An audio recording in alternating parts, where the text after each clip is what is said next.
benchmarking of national investments and policy frameworks for innovation procurement. That's our topic for today. I'm Lieve Bos. I work at the European Commission in the Director General for Research and Innovation. I'm specifically working on innovation procurement and how can we improve the conditions for that in Europe. Today, we will have a number of speakers joining us. Can I invite them, please, to the stage? They will all enlighten us on a topic related to the benchmarking and what can we do to encourage innovation procurement more in Europe, around Europe. So, first of all, we will have Marina Jurišić from PricewaterhouseCoopers. Welcome to the stage, Marina. She will talk to us about the policy benchmarking. Then we will have Jelena Drndic, also from PricewaterhouseCoopers, our contractor who is doing the benchmarking for us, and she will talk to us about the benchmarking of investments on innovation procurement across Europe. After that, we'll have a look at a good practice example of a member state who is really doing extra effort these days for innovation procurement. Welcome to Justyna Pożarowska from the Public Procurement Office in Poland. And finally, our last speaker from our European institution, the European Investment Bank, we have Teodora Tataru. Welcome, Teodora. She will talk to us about how the financial institutions around Europe could help the public procurers to de-risk innovation procurement further. So let's have a look at all this. First of all, the policy benchmarking, but let me give you a bit of a flavor before we start. Ali, do you know that pointer? Huh? 4 years ago, we asked ourselves the question at the European Commission, why is it that innovation procurement is not happening that much yet? Are policymakers actually using all the policy instruments that they have at their disposal to encourage public buyers to do more innovation procurement? And how much are these public buyers then investing in innovation procurement? That's why we started the first benchmarking, and we learned from that that Europe is investing actually only half of what it should to be competing on equal foot with other parts of the world. And that this was clearly linked to the fact that policymakers were only using 1/4 of the policy tools that they could use to stimulate innovation procurement. So after 4 years of extra promotion for innovation procurement, of course we ask ourselves the question now, what is the situation today? Has it improved? And looking further into the future, what could we do more to stimulate innovation procurement?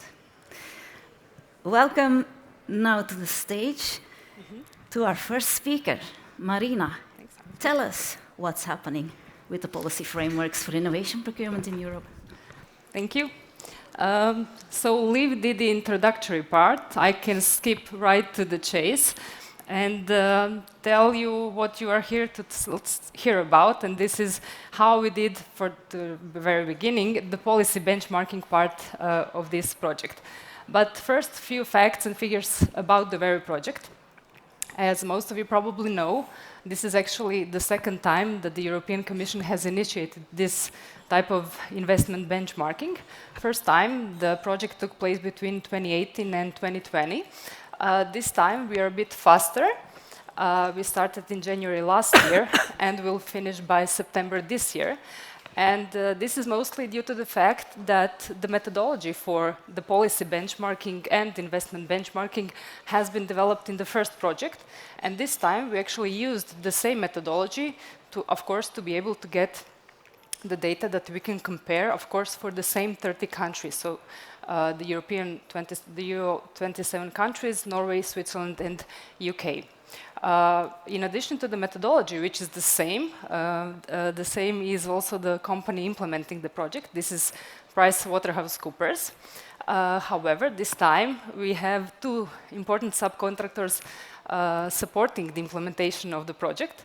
One of them is AI Technologies, who is actually a Croatian-based company who has developed AI tool specifically for the purpose of this project to actually analyze all the data received from private and public procurement data providers. So this is an AI tool which actually goes through all the public procurements published in 2022 to actually seek for those who are innovation procurements. And another important subcontractors is public, who is actually supporting PwC in analyzing all the documentation received from the national authorities.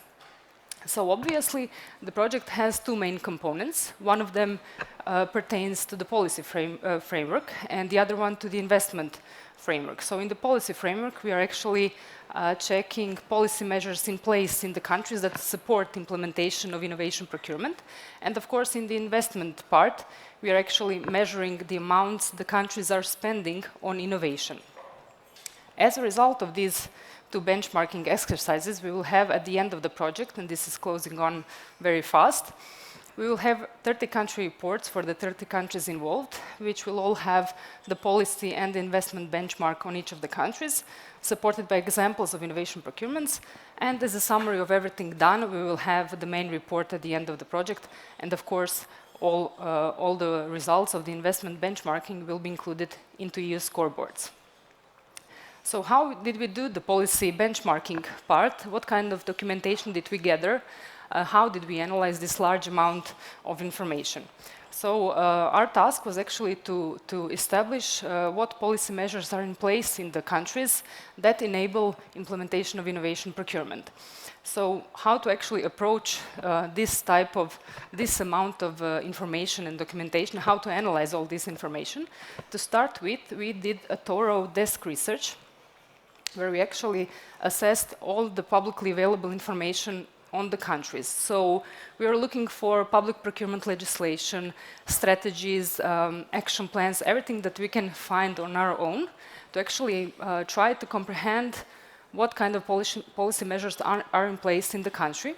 But of course, not everything is publicly available, and we cannot understand very often everything because countries do not translate all their official documents to English.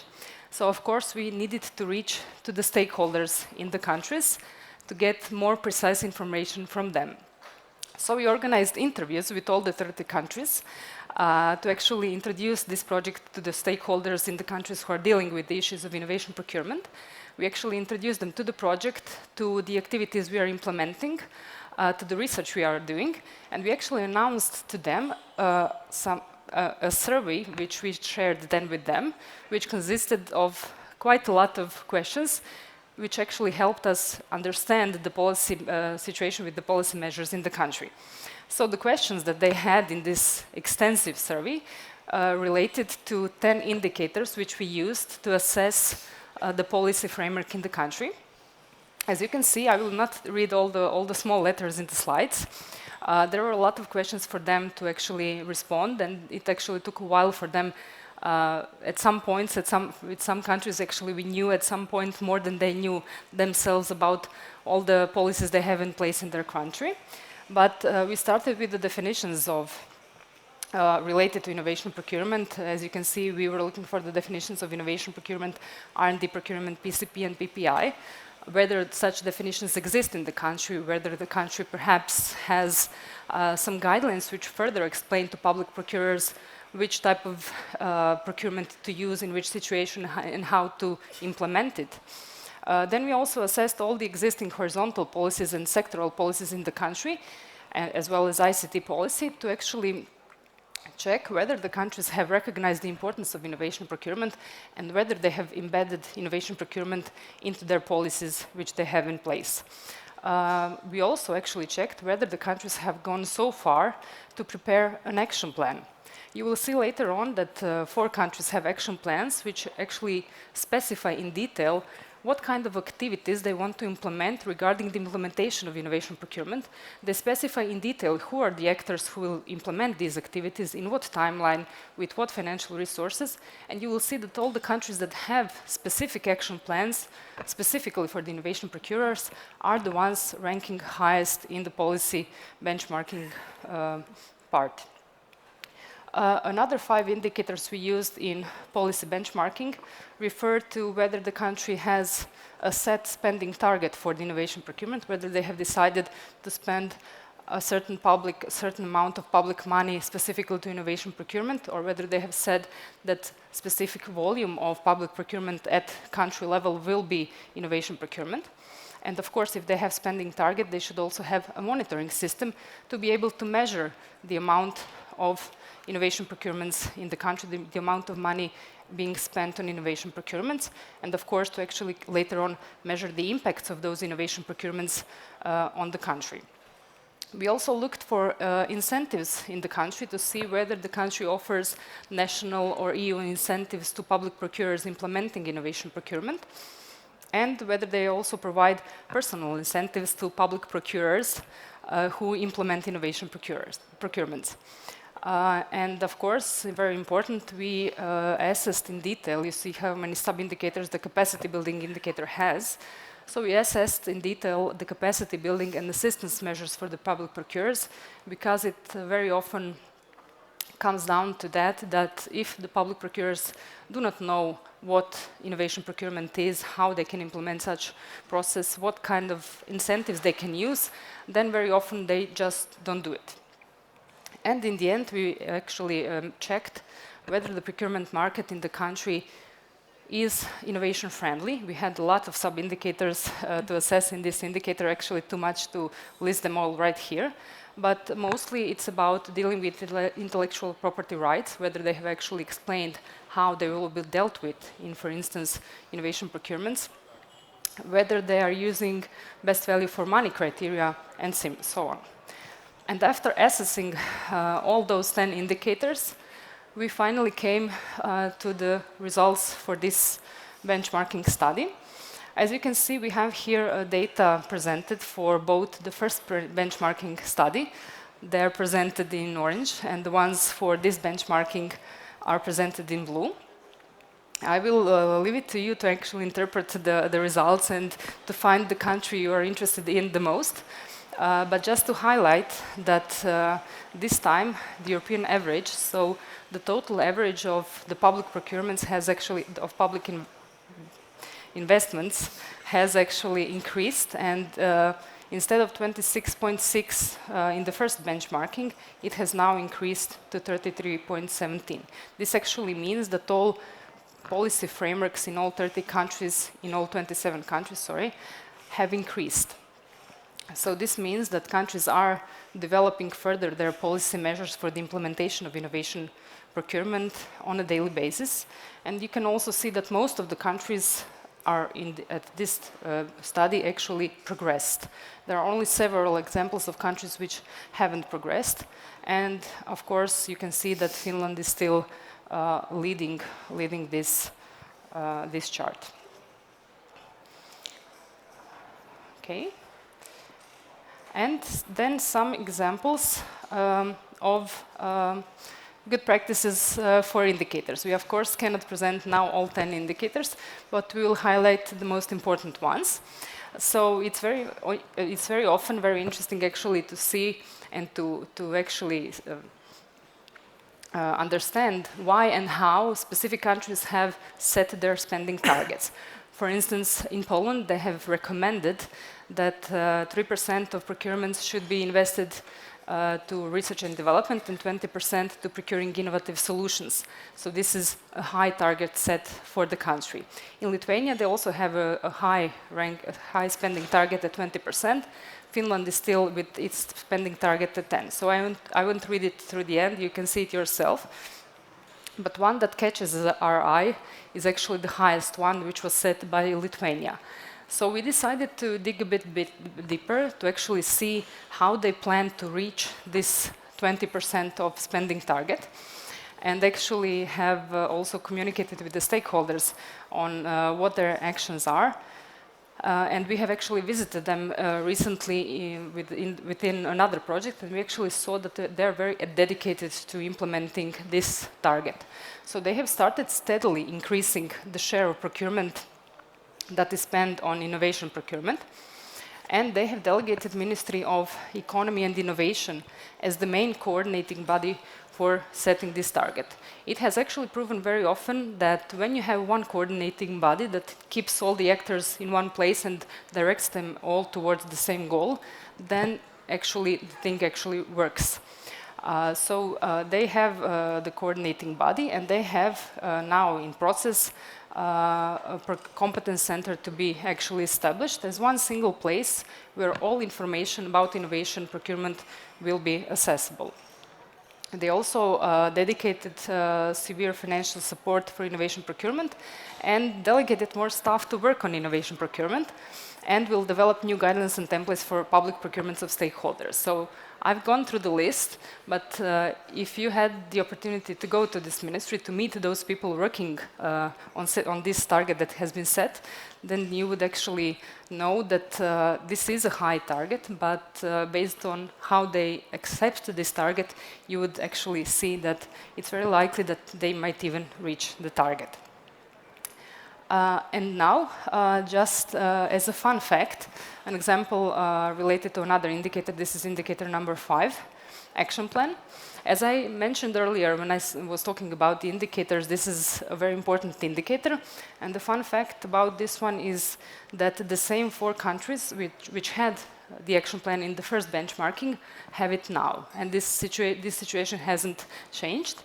And if you think back to the chart I have presented, you will remember that Finland and Austria are the first 2 countries with the highest scores for the framework, for the policy framework benchmarking. So action plan is very important to have in the country, in those countries who are really dedicated to reaching some targets in innovation. Action plan is actually the document which helps them reach that goal more easily. And now, since Finland is known for having the best action plan and was awarded the highest number of points for this part, Lieve actually did a bit of a digging, a bit of a further analysis actually to see what's in this plan and why it's so successful. So I will pass the floor back again to Lieve to actually present you further with the action plan. And that's it from me. Thanks. Thanks, Marina. Yes, apart from the numbers, we have moved on from using 1/4 of our policy frameworks to 1/3, which is still not fantastic, but there is progress. What I also see, and that's maybe more important, last time in the benchmarking, the action plans were just about setting things up, creating the first systems in the member states to get started. Now we start to see in the second round action plans like the one from Finland that are looking at how to scale things up. So each ministry in the country, healthcare, energy, all of them, create a national action plan for innovation procurement in their sector. They're pooling demand to do innovation procurement together in the country. The competence center becomes a permanent structure in the country. It gets satellite offices in each region to mobilize all the local authorities, and so on and so on. So you start to see it becomes a structural thing. They want to make it the normal thing that every procurer starts doing innovation procurement. Even they start to think about creating a risk fund to reduce the risks for innovation procurement, which is something that Teodora will talk to us about also later. Then, other ways in other countries that are starting to think, how can we make innovation procurement a structural, regular, systematic thing? We will hear about Poland later, but for example, Czechia as well has made it mandatory in the update of their public procurement law that every procurer has to look at, in every procurement, can I do something to stimulate innovation? Can I use innovation aspects in my procurement? Allocation of IPR rights, there are countries who are making it the default scenario that whenever possible the ownership of IPR remains with the companies to foster commercialization. use of value for money criteria to look for the best solution, not just the cheapest, is becoming the standard in certain countries for all procurements. Same with variance, allowing companies to submit another type of offer that can solve the problem in a different way, is also becoming the standard, or is being discussed to become the standard in different countries. Making reporting on innovation procurement mandatory, starting to do mass trainings on innovation procurement. So that's my big lesson learned from the previous benchmarking to the one now. Things are starting to change to make innovation procurement a regular structural thing in some countries. Now, passing the floor back to our next speaker, because of course now we want to know, how is this reflecting on investments? Are people now really investing more? So here we go. Thank you, Lieve. Good morning to everyone, to my right and my left side. I will tell you more about the investment benchmarking. You heard some information related to policy benchmarking and how was it done during the past year. And in parallel with that, we've been dealing with the investment benchmarking. We still are not in the phase where we can show the graph comparing the countries also, as we did for the policy benchmarking, also for the investment benchmarking. However, what I'm going to show you is the methodology behind how we've been dealing with investment benchmarking, what we've been doing for the past year, a little bit more about the AI, which is very important aspect of the investment benchmarking. We will show you some of the numbers we have at the moment, and we will announce some future events and let's say the finalization of these projects and information you will be able to find later on this. So to start with, as we had a similar process as we had with the policy benchmarking, very similar happened with the investment benchmarking. So we were gathering information, we were gathering data for almost a year now. So we started gathering, as Marina mentioned in the very beginning, information about and data sets about public procurement that was implemented in 2022. So what we've done, we have used both private, public data providers, TED as well, and gathered data sets on public procurement implemented in 2022. This means that we actually gathered information such as contracting authorities, names of the contracting authorities, procurement titles, procurement descriptions, CPV codes, information, of course, about the value, because this is important to get the information on how much we're actually investing in innovation through public procurement. But very important aspect of this is also gathering tender documents, because tender documents are actually the ones that provide us for more quality results. And when we're looking back at how the process went and what were the documents we gathered, it's very important to mention that the data actually is very different from a country to country. So the quality of data, also the availability of data. For example, in some member states, we have a situation where, for example, tender documents are not available after the contract has been signed, so after the contract has been awarded. And then in that case, it's very difficult to get those, let's say, full data sets with tender documents. So I would say that I think that most of you remember the first benchmarking study, and one of the key challenges that we had is still there, and that's the data, the quality of data, data gathering. So in comparison, let's say, with the first benchmarking study, I think we made a step further, and then the quality is better for sure, but still this challenge remains. This is very important to mention that when we're talking about the data and data gathering, we're talking about the data that is published at the moment. And the second aspect is defense. And we all know that defense is part of a different legislative framework, and that most of the data for defense is actually not available online. So what we're doing at the moment, still, we're gathering data for defense. So the questionnaire is available online. We're calling and trying to reach out to defense ministries and agencies to get this information. So I will actually take this opportunity to, first of all, say thank you to all of you who have been in some way part of this project, providing data both for policy aspects and for the investment aspect, but also to ask upon you if you have any information about the defense data to reach out to us. Then the next step, which is coming after the data collection, is data processing. So this has been happening in parallel, again, for already more months. And we have come to this third step you can see on the board, and this is the identification and innovation procurement. So we have identified what are the tenders that were innovative within the EU 27 member states. And we've done that while using the AI tool, and I will tell you a little bit more about this later on. So what is still left for us? We have to calculate the amount of innovation procurement, because now we know which tenders are innovative, but we don't know what is the total amount of innovation procurement. At least the one that is not available yet is the unpublished, because a lot of innovation procurement is actually is bought while not publishing tenders. So we still have to figure out what is the number. And we will finalize the overall project and the overall work in presentation of the country profiles, and I will show you how those will look like later on.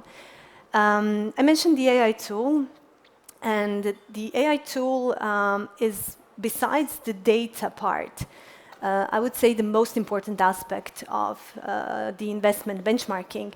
And why is that so? And again, if I take into consideration the comparison with the previous benchmarking study, I think it's really important to mention that this AI tool, because some years passed, obviously, is more, first of all, more modern. So when we say that the methodology is the same, more or less, yes, but then we went a step further, and we're using now the AI tool, which is, first of all, more modern. Then it's an open source AI tool, which was not the case in the previous benchmarking study, and I think that's very important for all of you who are interested in the investment benchmarking and using this further on in the future. It has been human trained and supervised. So this is also very important, especially when we are talking about the results of which we get from the AI tool, because the results we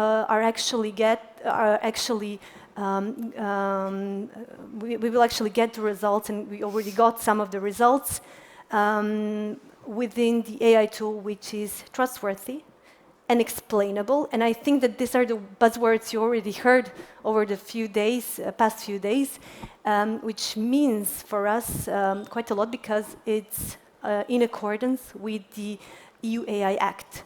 So I think this is also worth mentioning, because the project actually shows that the AI Act is feasible. So you will be able to actually see this AI tool. And now I will call upon the tech team if they can show the video of the AI.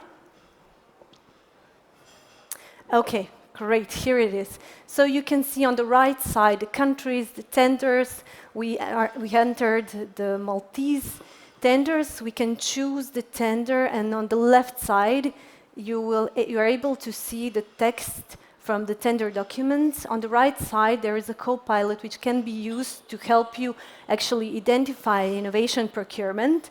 And once it's done, it can also be checked manually, so by all of you. And on the right side, you can also see tokens related to innovation. And then once we are finalized, we can say whether this procurement was innovative or not. So this is a very quick, I would say, glance into the AI tool. This is something we're still working on, and this is something that is helping us get the numbers that we're going to show later on. So what we are getting after the project. So what we're getting once this investment benchmarking is done. So we're going to get country reports with quite a lot of information about investment benchmarking. So we will get information about the amount of the innovation procurement investments. We will get the information about R&D procurement investment, and we will get information about the amount of innovation procurement dedicated to the ICT-based solutions. And why ICT-based solutions? Because they are one of the key, I would say, innovation, and the most of the innovation is actually happening there. You can see that there will be different breakdowns from, for example, across different domains of public sector, across different levels of public sector activity, across, for example, you will be able to see how many of this innovation are transformative, how many are incremental, and so on and so on. And now I told you that we're going to give you a short glimpse into the results. We took Belgium as an example.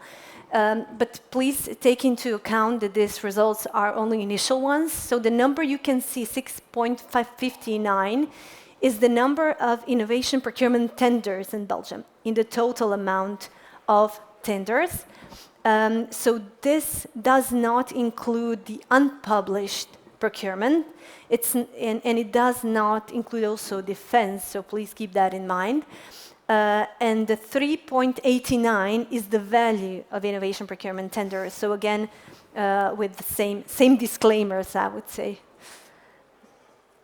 Final numbers will be available on our last event. This will be the final conference, which we invite you to. We will be sharing information on web pages. We will also be sending out invitations via email. It will be online. It will be open for all. And save the date, 4th of June 2024, where we will actually present into details all this information that we mentioned today. You will be able to see final results of both policy and investment benchmarking. We will present how this information will be integrated into the EU scoreboards. We will present the background of the AI tool and how does it really work. It will be a little bit more than this video you've seen today. And for all of you that are interested in this conference, please join us. Information will be available soon. So this is it from my side. Lieve, I'll give back to me. Back to you. Thanks. Jelena, can I ask, yes, applause, of course, yes, go ahead. Thank you. Can I ask maybe to show the QR code for the question and answers on the screen so that our participants in the room can scan it, and if they have any questions, they can start already typing them in, and then at the end of the session, we will, of course, give the room to the speakers to answer to those questions. So for any of the presentations, enter your questions from now on, please. Then I give the floor to our next speaker, Justyna Pożarowska from Poland. Tell us about the Polish experience. Oh, okay. Yes, before I go to my presentation, I have one question to Jelena, because you said 6% for Belgium, but 6% of tenders. What does it mean? It's awarded public procurement contracts or submitted tenders? It's about awarded contracts because... Exactly. Yes, okay, I just wanted to know the details.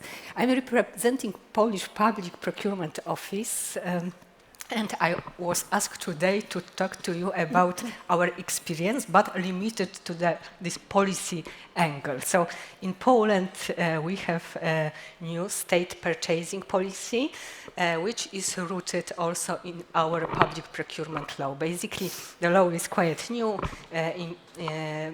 established in 2019, in force from 2021. We implemented basically all solutions indicated in procurement directives, like in previous law, but then we add some specific Polish solutions, and also in one of these articles in law we have this obligation for government to establish state purchasing policy.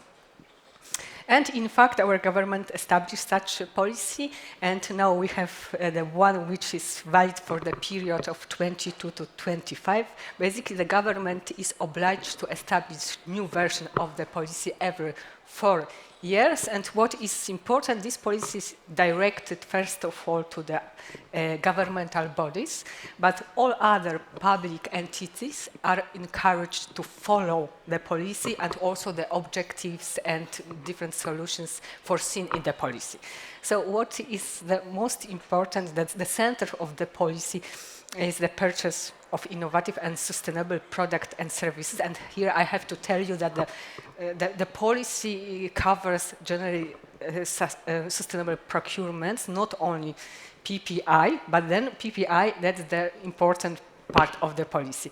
And there in the content we have also this objective which was pointed out before, that we strongly motivate governmental entities to accumulate 3% of total procurement budgets to research and development, and we indicated there that best would be that they use pre-commercial procurement, design contest, this innovative contest, and also innovation partnership to buy research and development, and also 20% of all contracts, ordinary components or parts should be performed in the formula of the launching customer of innovation. As I said, for central government, it's important to do all the best to perform these objectives, and other level of administration are encouraged to follow that, take it into account. Policy making in the field of PPI is quite complex, and I think it's not only about PPI but also about other sectoral objectives.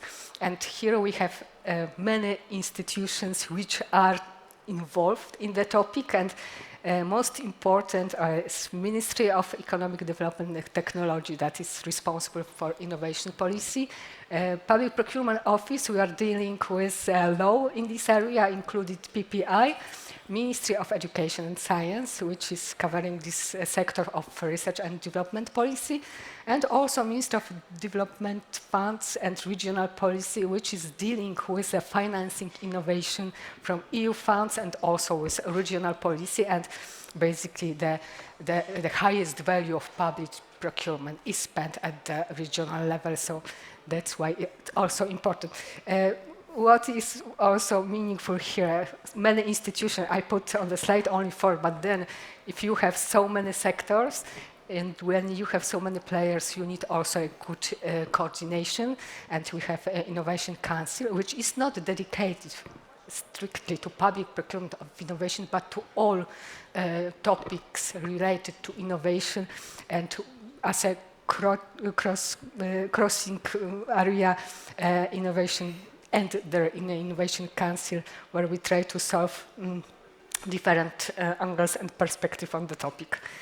And what is also very important from our perspective, that the policy implementation, first of all, the entities responsible for the implementation, that the contracting authorities and contracting bodies.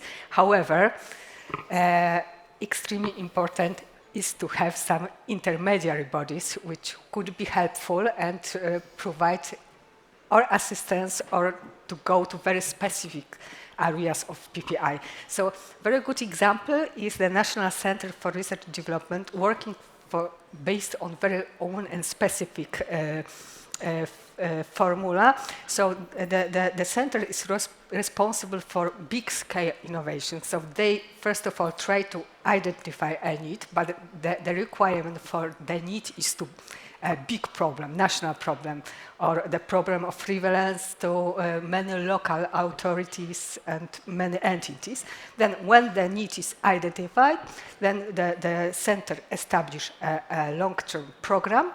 The program is realized with the use of pre-commercial procurement and innovation partnerships, but not only, also in form of grants and other solutions.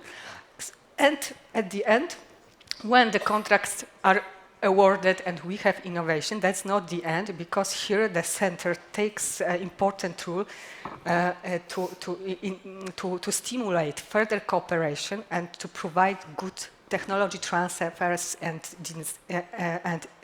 dissemination. And not a long time ago, several weeks ago, we have an excellent IAFP workshop, and the one of topic that I realized was the example of the schemes which National Center of Research and Development elaborate, presenting this way of cooperating with with the sector and with potential users and potential commercialization of the innovation when the process of the creation is ended. That's the examples of innovation elaborated by National Center of Research and Development. Just I took several because there are more. So currently, the center is performing pre-commercial procurement dedicated to hydrogen storage, energy and process-efficient construction, wastewater treatment, electricity storage, home retentions, and ventilation for schools and homes. On the other side, and we have a bit different institution, which is GovTech Poland, working in very different way, because GovTech it's a kind of fast track, and this is something which allows to come with a quick solutions. Here, contracting authorities who has no experience with innovation can come to GovTech and present own challenge. And the GovTech, as an intermediary, organizes a contest. By contest, we understand this solution, which is foreseen in public procurement directives and also in national laws. And with the use of this innovative contest and agile methods, with the involvement of startups, micro enterprises, academia, and also all other interested parties, it's possible to elaborate innovation answering the request of contracting authorities. So this is a fast track, as I said, 3 months, and the final innovation should be implemented. What is important to say also that the activity of GovTech is limited to the solution which can't be elaborated with the digital tools. So GovTech is working in the field of artificial intelligence, machine learning, big data, image processing, Internet of Things, and here you have some examples of the innovation elaborated by GovTech in reaction to challenges brought by contracting authorities. So example is the automatic age verification system, a robot to fight cybercrime, identification of sensitive data, or artificial intelligence for analysis to study prohibited clauses in contracts and regulation. Very important issue also covered by our purchasing policy is a policy linkage. What we are trying to do also in this document of the state policy is to search and to monitor other sectors which can have innovative outcomes that could be relevant for public procurement. And here I just give some examples. We have more, I think, these linkages, but the most important that the National Smart Specializations Łukasiewicz Research Network and the result of the acting of this network verified environmental technologies and also building information modeling. Here on slide, I just put several examples coming from the National Smart Specialization, where once for 2 or 3 years we publish a book which is success stories in individual national specialization. And here I add examples that could be, I would say, almost directly used in a public sector. Something like long-living roofing materials, self-cleaning, efficient photovoltaic panels, ultralight lighting pools, or charger and batteries elaborated on the basis of perovskites.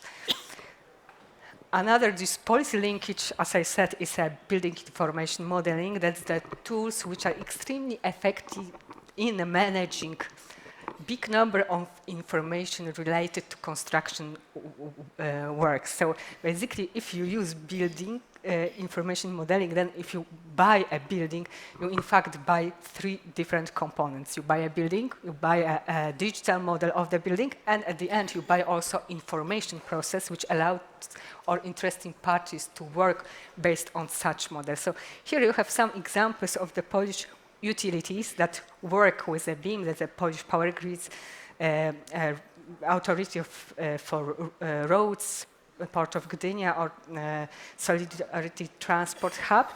And we see this linkage with the construction and effective construction as extremely important. Last thing, it's a capacity building. We are trying to answer the need of knowledge of our contracting authority. And what is the most welcome from their side, what we see is the examples of provision they put into the procurement documents and which they could use almost directly. Of course, innovation, it's not something for a formatted use, but then there are some solutions and some elements of the procurement documents that could be supported from our side, and that's the publication we are trying to provide to our contracting authorities. And the last issue, policy monitoring. We have a kind of methodology which is not quite perfect, I have to say.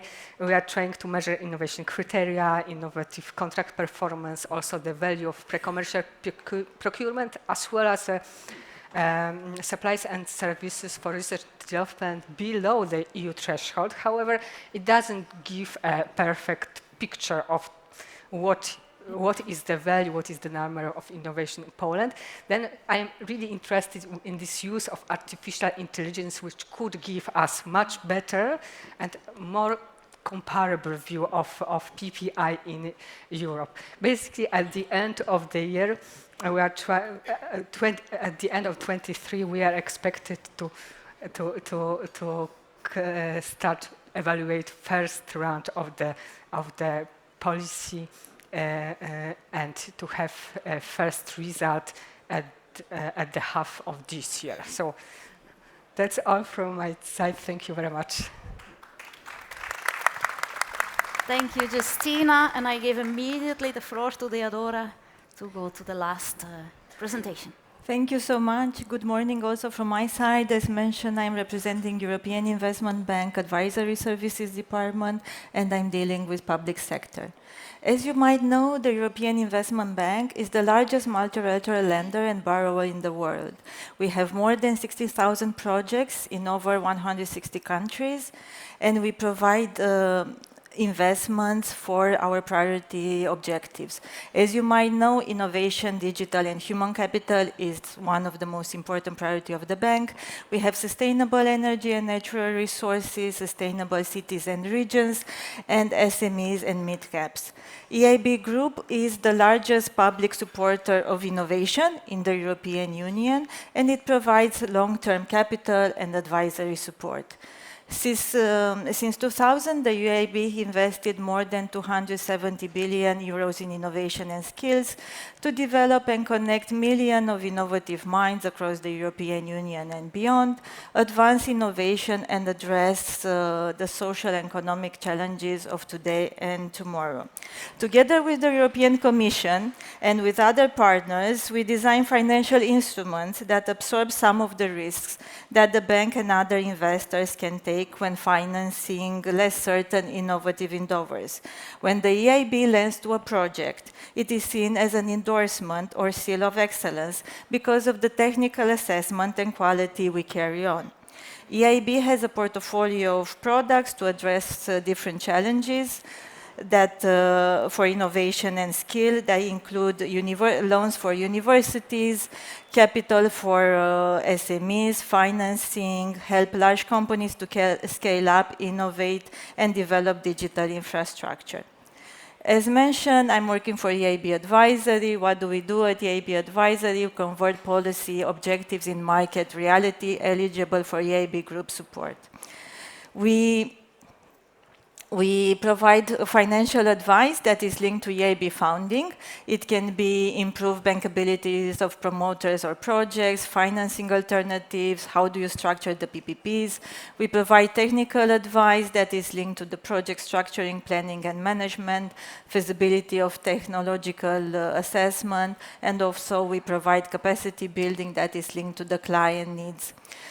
Capacity building, we offer both on technical and financial issues. We do in-house trainings, and also we focus so much on knowledge sharing and institutional development. Our clients are public sector, project finance, corporates, financial intermediaries. We work with the entire spectrum, and we support the projects through the entire life cycle of it, upstream preparation and afterwards implementation. But today, I would like to announce a new assignment that we are starting together with the Commission. It's a market analysis that we want to do to identify the potential role of financial instruments to de-risk innovation procurement. We heard yesterday afternoon and today that there are many risks linked to the innovation procurement, and we want to identify the early adapters of financial instruments innovation procurement, be it grants, loans, or other type. We want to map success stories, lesson learned, and existing best practices. And we want to analyze the financial barriers and create design tailor-made financial instruments that can support the public authorities in using innovation procurement. What we will do, we will, as mentioned, so we identify the financial barriers, we will focus on international best practices, we want to collect the feedback from you, we want to do a market assessments through survey, focus groups, and interviews, and then collect all the information and the recommendations, and see if a financial instrument that already exists or might exist, or a combination of the existing one, will come and de-risk innovation procurement for public procurers.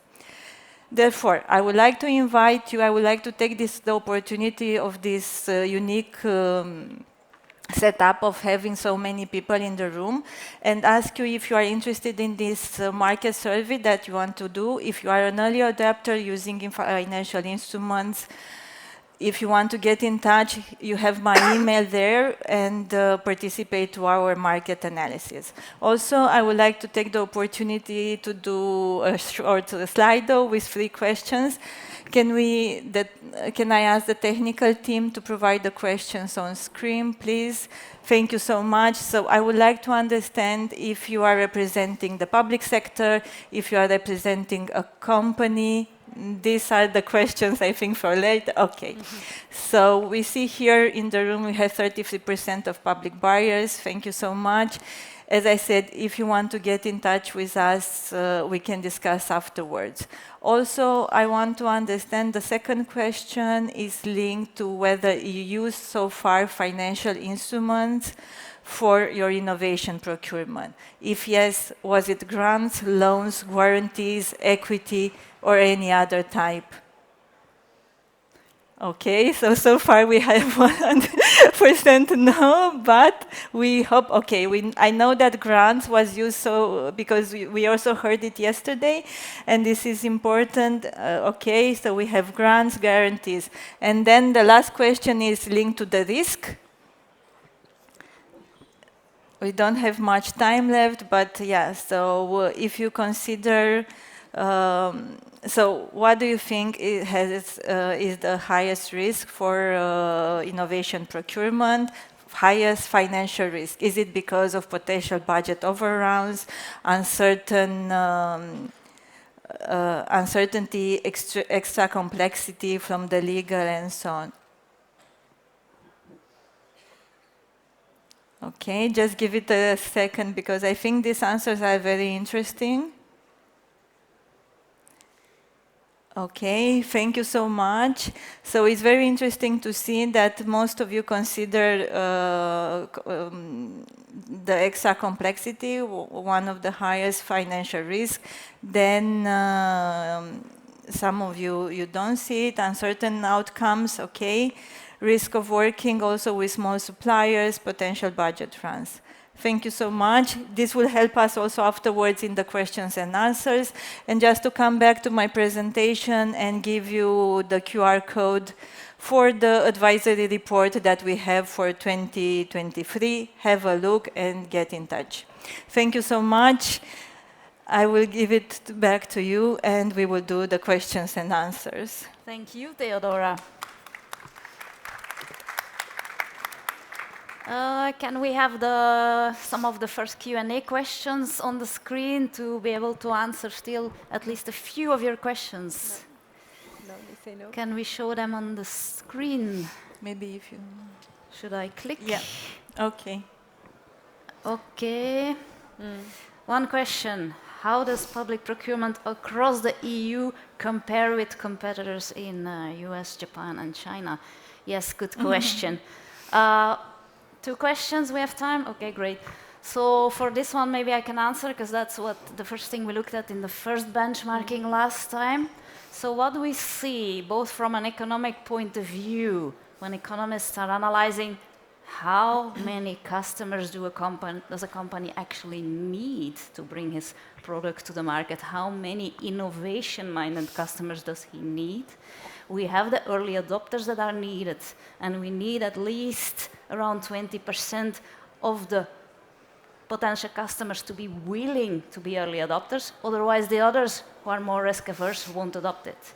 That's why countries like Poland, Lithuania are setting themselves the target.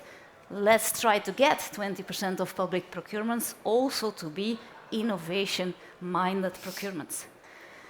Are we there in Europe? No, I said last time in the benchmarking, we're only halfway. We're investing, on average, around Europe, 10% of public procurement in innovation procurement.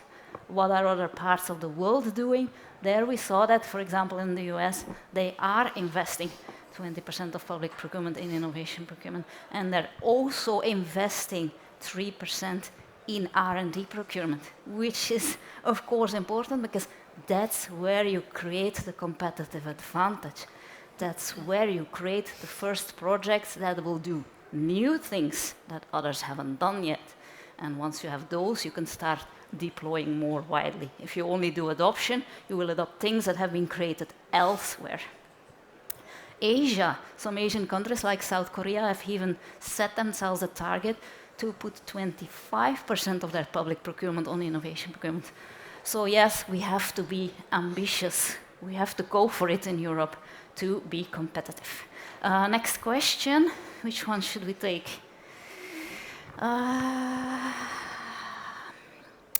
What is the number of recommended public procurement volume mentioned at the beginning? Yeah, that's this 20% that I just explained from economic reasoning of early adopters that we need. Defense is excluded, but in the US it's one of the most significant public procurement areas. Yes, but we are not the US, we are Europe. So our government spending is differently distributed. If we look at all government spending in Europe, defense is not the main category that's spending the most budget. We should probably do more, but healthcare and general public administration and all the areas that are happening in your regions to provide you with electricity, with water, with education and so on, they are bigger areas of investment than actually defense in Europe. So the question for us is different than in the other parts of the world. Now, thanks a lot. I think we should go to the next session. I see you already arriving on stage. What makes you give that impression? Yeah, thank you very, very much for that exciting panel. Lots of great information in there. I'm afraid time is our enemy, but now we have a bit of a coffee break until past, so a good chance to network with you. And then the workshops are continuing after there in the 4 workshop rooms. There's nothing here in the plenary until after lunch. Lunch is from 12:30 till 2 p.m. 2 p.m. we have the Innovation in Procurement Awards. So that'll be quite an exciting event to be here in the plenary. But for now, it's a coffee break till past, and then your workshops in workshop rooms 1, 2, 3, and 4. Thank you very much. Thank you.